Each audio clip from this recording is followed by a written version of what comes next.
কথায় আছে, মানুষ তার চিন্তার সমান বড়। এটি একটি চিরন্তন সত্যি, যা যুগে যুগে সফল ব্যক্তিদের জীবন থেকে প্রমাণিত হয়েছে। বিখ্যাত আমেরিকান মোটিভেশনাল লেখক নেপোলিয়ন হিল বলেছেন, সকল অর্জনের সূচনাবিন্দু হল তীব্র ইচ্ছা। আপনি যা চিন্তা করেন, আপনি তাই হয়ে ওঠেন, এবং অসম্ভব বলে কিছু নেই, যদি তা বিশ্বাস ও কর্মের মাধ্যমে অর্জন করা যায়। তাহলে বেশিরভাগ মানুষ কেন সফল হতে পারে না? তারা কি চিন্তা করে না, নাকি তারা নিজের সম্ভাবনাকে আবিষ্কার করে না? আজকের গল্পটি আপনাকে সেই প্রশ্নের উত্তর খুঁজতে সাহায্য করবে। তাই গল্পটি শেষ পর্যন্ত শুনুন। আমি হলফ করে বলতে পারি, এই ভিডিওটা আপনাকে বদলে দিতে পারে। একবার একটি শহরের রেল স্টেশনে একজন ভিখারি থাকত। ওই ভিখারি সেখানে আসা ট্রেনগুলোতে যে সমস্ত যাত্রী আসত, তাদের কাছে থেকে ভিক্ষা চেয়ে নিজের পেট চালাত। একদিন যখন ওই ভিখারি ভিক্ষা চাইতে যায়, তখন সে এক স্যুট বুট পরে থাকা একজন ধনী মানুষকে দেখতে পায়। তখন এই ভিখারি ভাবে, নিশ্চয়ই এই মানুষটি অনেক বেশি ধনী, আর আমি যদি এর কাছে থেকে ভিক্ষা চাই, তাহলে আমাকে নিশ্চয়ই অনেক বেশি টাকা ভিক্ষা দেবে। এরপরে ভিখারি ওই ধনী মানুষটার কাছে গিয়ে ভিক্ষা চাওয়া শুরু করল। কিন্তু ভিখারিকে দেখে ওই ধনী মানুষটি বললেন, তুমি সবসময় মানুষের কাছে থেকে কেবল চাও, কখনো কি তুমি কাউকে এর বিনিময়ে কিছু দিয়েছ? এটা শুনে ভিখারি অবাক হয়ে বলল, সাহেব, আমি তো একজন ভিখারি মাত্র। আমি মানুষের কাছে থেকে ভিক্ষা করে নিজের জীবন চালাই।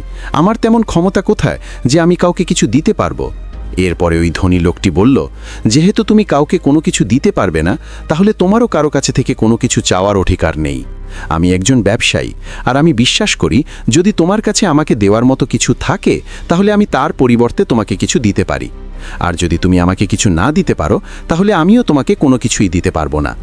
এরপরে ওই ধনী লোকটি ট্রেনে উঠে পড়ে এবং সেখান থেকে চলে যায়।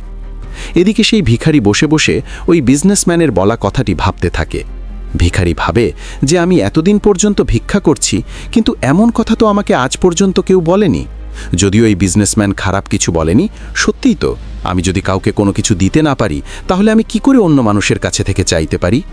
আর এরপরে সেই ভিখারি ভাবে, হয়তো এই কারণেই মানুষজন আমাকে বেশি টাকা দিতে চায় না, কারণ ভিক্ষার পরিবর্তে আমি কোনো মানুষকেই কোনো কিছু দিতে পারি না। এরপরে ভিখারি ভাবে, আমি তো একজন ভিখারি মাত্র, আমি অন্য একজন মানুষকে কী বা দিতে পারি? কিন্তু এই কথাটাও সত্যি, আমি আর কতদিন মানুষকে কোনো কিছু না দিয়ে কেবল মানুষের কাছে চাইতে থাকব? অবশেষে ভিখারি সিদ্ধান্ত নেয়, আজকের পরে যে মানুষই তাকে ভিক্ষা দেবে, তাকে তার পরিবর্তে কিছু না কিছু অবশ্যই দেবে। কিন্তু এখন ভিখারির মাথায় শুধু এই কথাটাই চলছিল, ভিক্ষার পরিবর্তে সে অন্যদেরকে কি দিতে পারে। আর এই কথাটা চিন্তা করতে করতে 2 দিন পার হয়ে যায়। ওই 2 দিন পর্যন্ত ভিখারি কোনো রকমের ভিক্ষাও করেনি।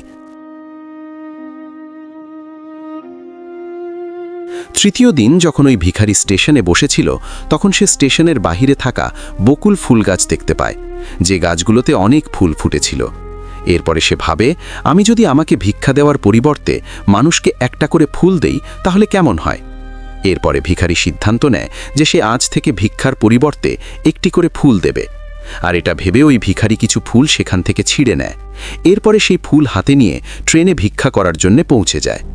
যখনই ওই ভিখারিকে কেউ ভিক্ষা দিত, তখন এই ভিখারি সামনের মানুষটিকে একটি ফুল দিত, আর ওই ফুলটা পেয়ে মানুষটি খুশি হয়ে নিজের কাছে রেখে দিত। এখন ভিখারি প্রতিদিন ফুল ছিঁড়ে নিয়ে আসত, আর যাদের কাছে থেকে ভিক্ষা নিত তাদেরকে একটি করে ফুল দিত। আর কিছুদিনের মধ্যেই ওই ভিখারি এটা দেখতে পায় যে এখন তাকে অনেক বেশি মানুষ ভিক্ষা দেওয়া শুরু করেছে। যতক্ষণ পর্যন্ত তার কাছে ফুল থাকত, ততক্ষণ পর্যন্ত মানুষ তাকে বেশি বেশি ভিক্ষা দিত, কিন্তু যখনই ফুল শেষ হয়ে যেত, তখন তাকে আর কেউ তেমন ভিক্ষা দিত না। আর এভাবেই প্রতিদিন চলতে থাকে। একদিন যখন ওই ভিখারি ভিক্ষা করার জন্য ট্রেনে ওঠে, তখন এই ভিখারি দেখতে পায় সেই বিজনেসম্যান লোকটি ট্রেনে বসে আছে, যার কারণে সে আজ ভিক্ষার পরিবর্তে মানুষকে ফুল দেওয়া শুরু করেছে। এরপরে ওই ভিখারি দ্রুত ওই বিজনেসম্যানের কাছে পৌঁছে যায় আর বলে, আজ আমার কাছে আপনাকে দেওয়ার জন্য কিছু আছে। আপনি যদি আমাকে ভিক্ষা দেন, তাহলে এর পরিবর্তে আমি আপনাকে কয়েকটা ফুল দেব।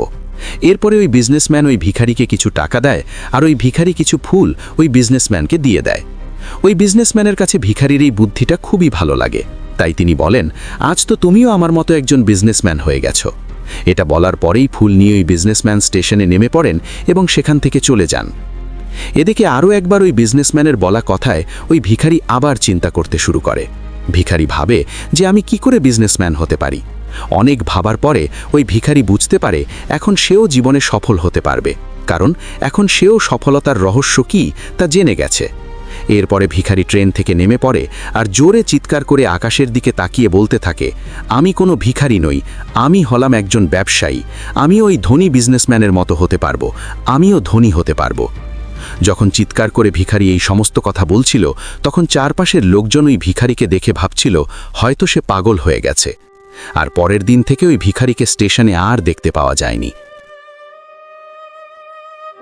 6 মাস পরে ওই স্টেশনে দুইজন স্যুট বুট পরা মানুষ যাত্রা শুরু করেন। দুজনেই একে অপরের দিকে তাকায় এবং একে অপরের সঙ্গে হাত মেলায়। প্রথম ব্যক্তিটি বলল, আপনি কি আমাকে চিনতে পারছেন? দ্বিতীয় ব্যক্তিটি বলল, জি না, আমি আপনাকে চিনতে পারিনি, আমার মনে হয় আমার আপনার সঙ্গে প্রথমবার দেখা হলো। তখন প্রথম ব্যক্তি একটু হাসেন আর বলেন, আমাদের এর আগে দুবার এই ট্রেনেই দেখা হয়েছে। আমি হলাম সেই ভিখারি যাকে আপনি প্রথম সাক্ষাতে বলেছিলেন যে আমাকে জীবনে কি করতে হবে। আর দ্বিতীয়বার যখন দেখা হয়েছিল তখন আপনি আমাকে বলেছিলেন যে আমি আসলে কে। এরপরে দ্বিতীয় ব্যক্তি হেসে ফেলেন আর অবাক হয়ে বলেন, হ্যাঁ মনে পড়েছে, তুমি তো সেই ভিখারি যাকে আমি একবার ভিক্ষা দিতে রাজি ছিলাম না। দ্বিতীয়বার আমি তোমার কাছে থেকে কিছু ফুল কিনেছিলাম, কিন্তু তুমি এই স্যুট বুট পরে কোথায় যাচ্ছ, আর আজকাল তুমি কি করছো? তখন এই প্রথম ব্যক্তিটি বলেন, হ্যাঁ আপনি ঠিকই ধরেছেন, হ্যাঁ আমি হলাম সেই ভিখারি, কিন্তু আজ আমি ফুলের অনেক বড় একজন ব্যবসায়ী। ব্যবসার কারণেই আমি অন্য শহরে যাচ্ছি। এরপরে প্রথম ব্যক্তিটি কিছুক্ষণ চুপ থাকার পরে বলল, আপনি আমাকে প্রথম সাক্ষাতে যে কথাটা বলেছিলেন সেটা আসলে প্রকৃতির একটা নিয়ম।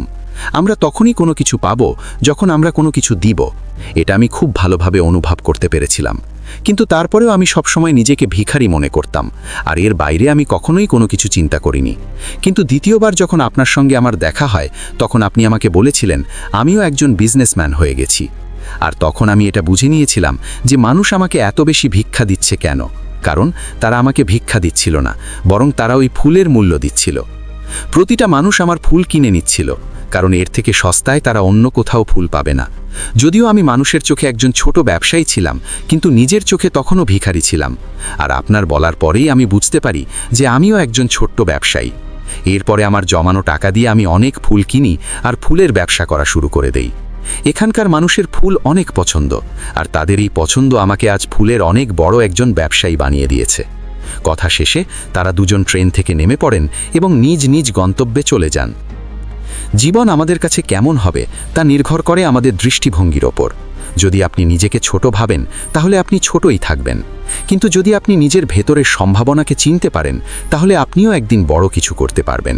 তাই নিজেকে ছোট করে দেখবেন না, নিজেকে সফল, শক্তিশালী আর যোগ্য একজন মানুষ হিসেবে দেখুন, কারণ যখন আপনার চিন্তা বদলাবে তখন আপনার ভবিষ্যৎও বদলাবে।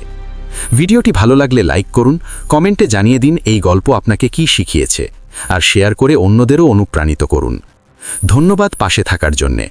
আবার দেখা হবে নতুন একটি অনুপ্রেরণামূলক গল্প নিয়ে। সেই পর্যন্ত আল্লাহ হাফেজ।